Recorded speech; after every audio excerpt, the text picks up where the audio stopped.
Hello and welcome back to JPC Travels. We are on day 4 of our Orlando, Florida trip, and today we are going to Busch Gardens in Tampa. It was a very early start for us. We got a free bus with our tickets that left at 8:45 a.m. to Busch Gardens from Icon Park. So we had to walk to Icon Park, which is about 15-20 minutes from our hotel, and the bus there took about an hour and 20 minutes.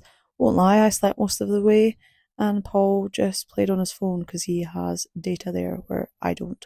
Again, we'll get to that in another video. Now, the bus service was great because it dropped us right outside the front door, and he did let us know that he was there to pick us up at 7:30, and if we weren't there on time, we weren't getting the bus, so we made sure we were there. So yes, right to the front door of Busch Gardens, and our first mission was to get to Iron Gwazi because we knew that was going to be the busiest one, and that was the one that Paul wanted to go on the most. It's like an old school roller coaster with a kind of wooden feel to it. You're not kind of totally secured in over the shoulders as you would be on a roller coaster that goes upside down. So yes, it was very scary, but it was actually really good as well. It was well worth the kind of 20-30 minute wait I think that we had. The only thing I will say about going at this time of year is that we met a lot of schools on school trips from different areas. So you'll see in front there's a load of people in yellow tops. There was lots of that in the different parks that we were in, and particularly this one there seemed to be 3 or 4 different groups, and if you got caught behind them it wasn't so fun. The amazing thing about Busch Gardens was that everywhere you kind of went around there was animals and there was lots of things to see. There was signposts, however, yeah, I still got lost quite a few times. However, Ayangwazi was right at the start as we walked in, so that is the first place we're going to go. Now, I'd love to be that kind of people that take our phones onto the rides and show you everything. However, some things are just better when you're there, so no, there's no videos on the rides. I'm also terrified I'm going to lose my phone. We also did Shakira and Tigres.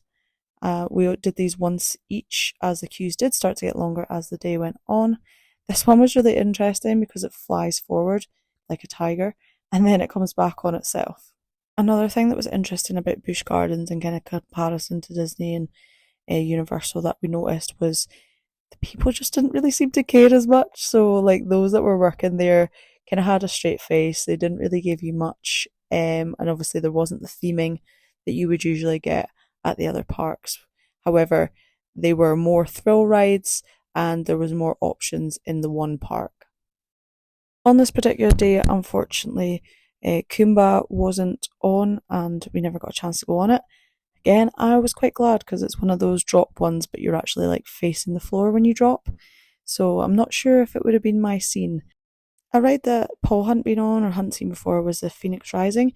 I think it's fairly new and it's kind of a starter coaster, they say, but it starts a little bit different, where you're kind of held from the top rather than going down on the bottom of a roller coaster. I really enjoyed this one, and the queue wait was for like 5 minutes when we got there. He then decided to go on for a second time, and I just sat it out, trying to get a little bit of raise, and prepare myself for the next roller coasters that we had to go on.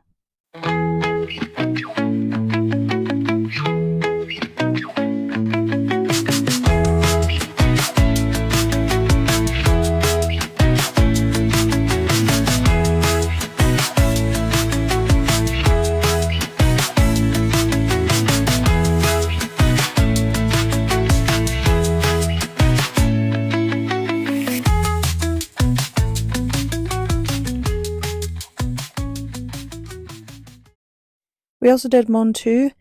It was a longer queue and it was pretty scary. You were kind of facing again forward and lifted up. We hit a little bit of thunder and lightning again, and the cheetah run was something that Paul really wanted to go on. Unfortunately, it closed down for the weather. However, it did get back up and running, so he managed to get in the queue while I found myself somewhere to stop and get a drink. There was also free beer going, so he got 2 as I'm not a beer drinker. But there was £5 wines going around Busch Gardens, so it's something definitely that you can have. Everything else though, very expensive. The food, the water, just everything was ridiculously expensive because they know there's nowhere else for you to go. There's nothing else around there, so they expect you to pay it. This was us on the train that takes you to different stops in the park. There was a queuing system for this, however you could stay on if you wanted to, and then people jumped on and off. We were quite lucky because we were just a two, we got on pretty easily and could get off pretty easily. Bigger families, it was a little bit more difficult. However, it was a great opportunity to see the wildlife and the different animals that they had in the park just roaming around freely. And I think someone from the UK, maybe Scotland, it's just animals that I would never thought I would see and be that close to. So for me, it was a great experience. The best thing about this park for me, along with the rides, because there was lots of different rides and it just had to be the animals. There was so many different animals to see, so many things to learn about them. Didn't realize how much of an animal fanatic I was until I kind of went on this trip. So yeah, we will show you some videos of the different things and animals that we've seen. Baby, I'm praying on you tonight. Hunt you down each line, just like animals, animals like animals. Maybe you think that you can hide. I can smell your scent for miles, just like animals, animals like animals. Maybe I'm. So what you trying to do to me? It's like we can't stop, we're enemies, but we get along when I'm inside you. You're like a drug that's killing me. I cut you out entirely, but I get so high when I'm inside you.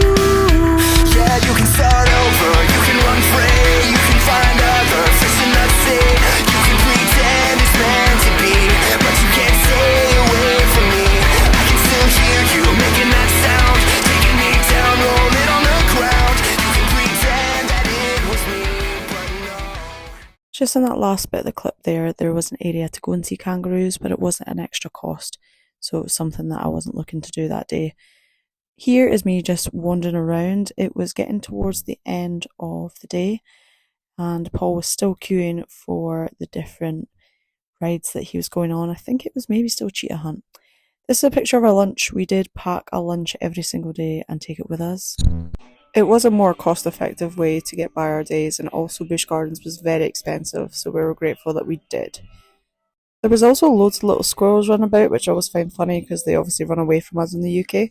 But yeah, loads of little squirrels, and they just were obviously looking for food. There was a nice wee pond with some ducks, which was beside the kangaroo part, which we weren't allowed in unless you paid extra. So the next bit I'm taking you through is the Muppets part for all the kids. There was actually loads to do in here. I was quite jealous that I wasn't a child and wasn't of age. There seemed to be lots of different things going on for kids of quite a few ages. So over here it seemed like there was a little kind of stage. There was a part where you could meet the actors and get your photos taken. Over to your left hand side, we then started onto some of the play area. There was like a mini coaster, which looked pretty good. It didn't go too fast, but obviously for a starter out, it seemed like a great starting coaster.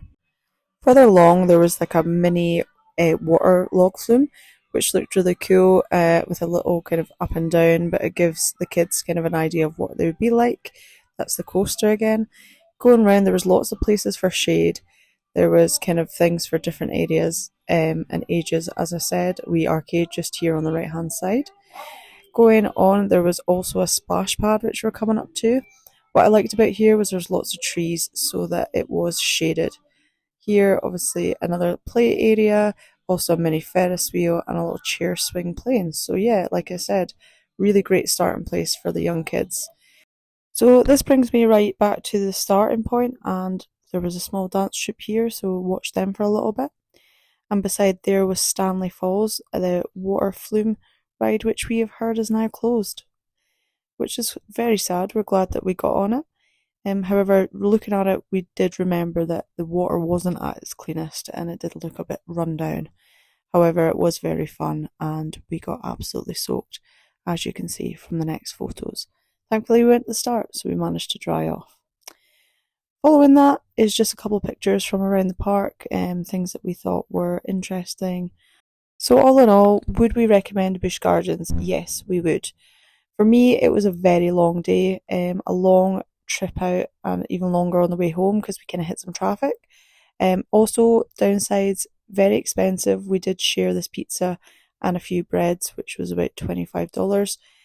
However, the plus sides are the animals and the nature was just spectacular. The rides and the amount of things that you can do for all ages, I think, makes it a worthwhile trip. So we would definitely go back despite the negatives. When we did arrive back, we got dropped off at our starting point and we walked back up International Drive to our hotel. We stopped off at Denny's for something to eat and then followed on home. And that wraps up day 3. See you on day 4.